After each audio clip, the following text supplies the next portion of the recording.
അനന്യ ആ കമ്പനിയിൽ ജോലിക്ക് ചേർന്നിട്ട് ഏകദേശം 2 ആഴ്ച കഴിഞ്ഞിരുന്നു. ആദ്യ ദിവസങ്ങളിൽ ഉണ്ടായിരുന്ന അത്ര പേടി ഇപ്പോൾ ഇല്ലെങ്കിലും ആര്യനെ കാണുമ്പോൾ അവളുടെ മനസ്സ് ഇപ്പോഴും ചെറിയൊരു ഭയത്തോടെ തന്നെയായിരുന്നു. കാരണം ആര്യൻ എപ്പോൾ ദേഷ്യപ്പെടുമെന്ന് ആർക്കും പറയാനാവില്ല. ഓഫീസിലെ എല്ലാവർക്കും അയാളെ പേടിയായിരുന്നു. ജോലിയിൽ ഒരു ചെറിയ തെറ്റ് വന്നാലും അദ്ദേഹം ശബ്ദമുയർത്തും.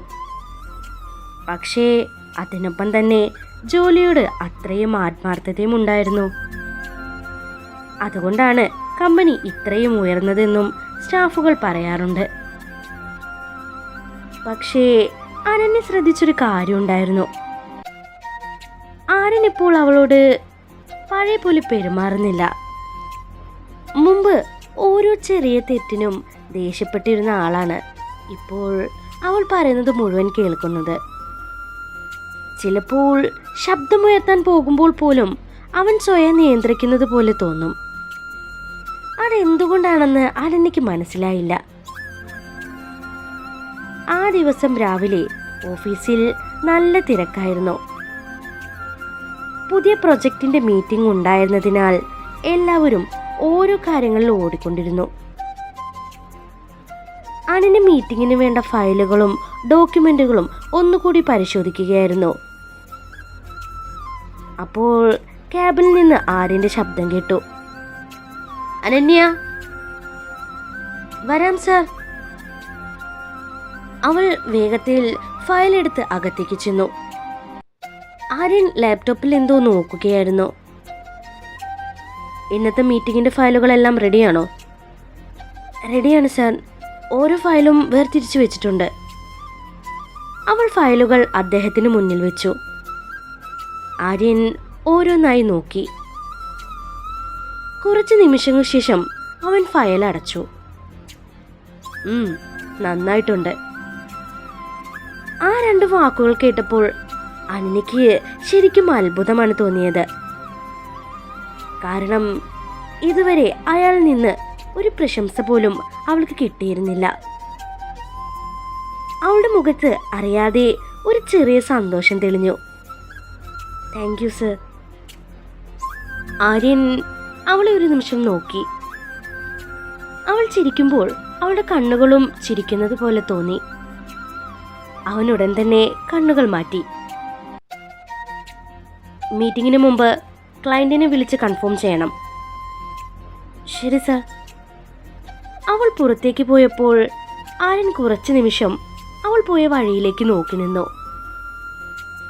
സ്വന്തം മനസ്സിൽ സംഭവിക്കുന്ന മാറ്റം അവന് തന്നെ മനസ്സിലാകുന്നില്ലായിരുന്നു.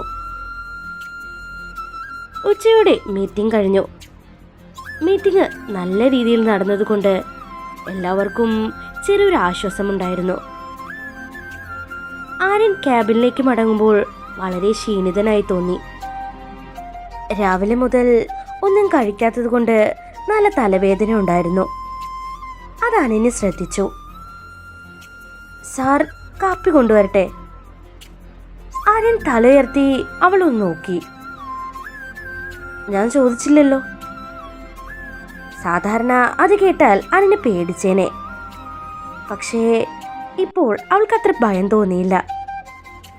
അവൾ ചെറുതായി ചിരിച്ചുകൊണ്ട് പറഞ്ഞു, ചോദിക്കാത്തന്നാലും ചിലപ്പോൾ വേണ്ടതായിരിക്കും. ആര്യനൊന്നും പറഞ്ഞില്ല. അവളുടെ മറുപടി കേട്ട് അവന്റെ ചുണ്ടിൽ ചെറിയൊരു ചിരി തെളിഞ്ഞു. ശരി, കൊണ്ടുവാ. അനന്യ കാപ്പി കൊണ്ടുവന്ന് ടേബിളിൽ വെച്ചു. സാർ, പഞ്ചസാര കുറവാണ്. നിങ്ങൾക്ക് അധികം മധുരം ഇഷ്ടമല്ലല്ലോ.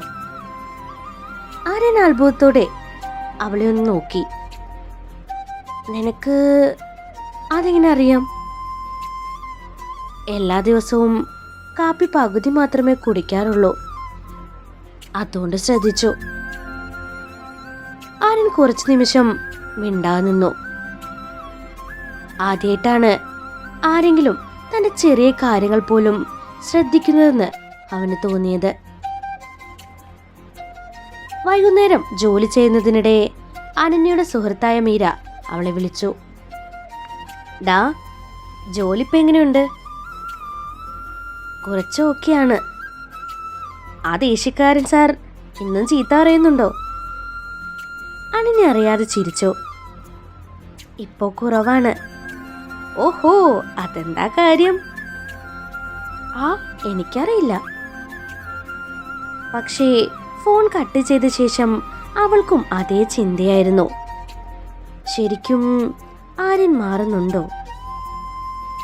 അടുത്ത ദിവസം രാവിലെ ഓഫീസിലേക്ക് വരുമ്പോൾ ഒരു സംഭവം നടന്നു. റോഡരികിൽ ഒരു ചെറിയ കുട്ടി കരഞ്ഞുകൊണ്ട് നിൽക്കുമായിരുന്നു. അടുത്ത് ആരും കാണുന്നുമില്ല. അനന്യുടൻ അവന്റെ അടുത്തേക്ക് കൂടി. എന്താ മോനെ? അമ്മയെ കാണുന്നില്ല, കുഞ്ഞ് കരഞ്ഞുകൊണ്ട് പറഞ്ഞു. അവൾ ചുറ്റും നോക്കി, പക്ഷേ ആരെയും കണ്ടില്ല. കരയണ്ട, അമ്മയെ നമുക്ക് കണ്ടെത്താം, അവൾ കുഞ്ഞിനെ ആശ്വസിപ്പിച്ചു. അതേസമയം പിന്നിലൊരു കാറ് വന്ന് നിർത്തി. ആര്യനായിരുന്നു. അവൾ ഓഫീസിലെത്താത്തത് കൊണ്ട് അന്വേഷിച്ചു വന്നതായിരുന്നു. എന്താ ഇവിടെ നിൽക്കുന്നേ? അവൻ കാറിൽ നിന്ന് ഇറങ്ങി ചോദിച്ചു. അനന്യ കുഞ്ഞിനെ ചൂണ്ടിക്കാണിച്ചു കൊടുത്തു. ഇവൻ വഴി തെറ്റിയതാണെന്ന് തോന്നുന്നു സാർ, പോലീസ് സ്റ്റേഷനിൽ കൊണ്ടുപോകണം. ആര്യൻ കുഞ്ഞിനെ നോക്കി, പിന്നെ അന്നയൊന്ന് നോക്കി.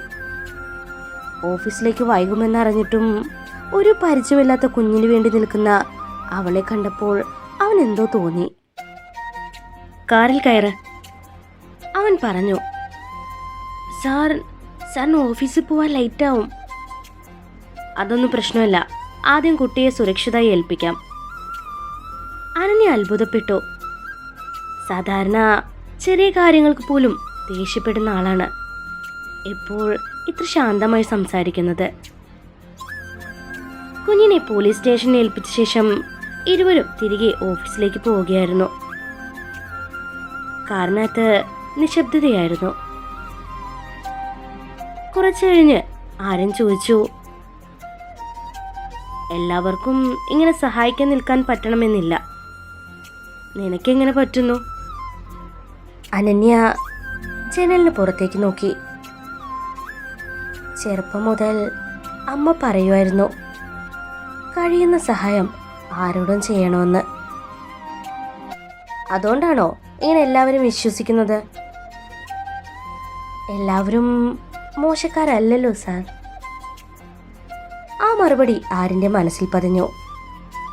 കാരണം ജീവിതത്തിൽ വിശ്വാസം എന്നൊരു കാര്യം അവൻ ഏകദേശം മറന്നുപോയിരുന്നു. ആ രാത്രി വീണ്ടും ജോലി വൈകി. സമയം 10 മണി കഴിഞ്ഞിരുന്നു. ഓഫീസിൽ നിന്ന് എല്ലാവരും പോയി കഴിഞ്ഞു. അന്യ മാത്രം റിപ്പോർട്ട് തയ്യാറാക്കിയായിരുന്നു. ആര്യൻ ക്യാബിൽ നിന്ന് പുറത്തു വന്നു. ഇനിയും പോയില്ലേ? ഇത് തീർക്കാണ്ടായിരുന്നു സർ. അവൻ വാച്ചും നോക്കി. ഇത്ര വൈകിയാൽ ഒറ്റയ്ക്ക് പോകരുത്. ക്യാബ് വരും സർ, ഞാൻ കൊണ്ടുപോകാം. അനന്യുടൻ തലകുനിച്ചു. വേണ്ട സാർ, ബുദ്ധിമുട്ടാകും. ഞാൻ പറഞ്ഞത് കേൾക്ക്. അവന്റെ ശബ്ദത്തിൽ ദേഷ്യമില്ലായിരുന്നു, പക്ഷേ ഒരു കരുതലുണ്ടായിരുന്നു. അവൾ മിണ്ടാതെ സമ്മതിച്ചു. ആ യാത്രയിൽ ഇരുവരും അധികം സംസാരിച്ചില്ല. പക്ഷേ ആ നിശബ്ദത പോലും അവർക്കിടയിൽ ഒരു പുതിയ അടുപ്പം ഉണ്ടാക്കുകയായിരുന്നു. ഈ സ്റ്റോറിയുടെ അടുത്ത പാർട്ട് നാളെ ഇടുന്നതാണ്. ഈ സ്റ്റോറി നിങ്ങൾക്ക് ഇഷ്ടപ്പെട്ടുവെങ്കിൽ കമൻറ്റ് ചെയ്ത് അറിയിക്കാൻ മറക്കരുത്. അതുപോലെ ഇതുപോലെയുള്ള സ്റ്റോറീസ് ഇനി നിങ്ങൾക്ക് കേൾക്കാൻ താല്പര്യമുണ്ടെങ്കിൽ എൻ്റെ ഈ ചാനൽ സബ്സ്ക്രൈബ് ചെയ്ത് എന്നെ സപ്പോർട്ട് ചെയ്യാൻ മറക്കരുത്. Thank you.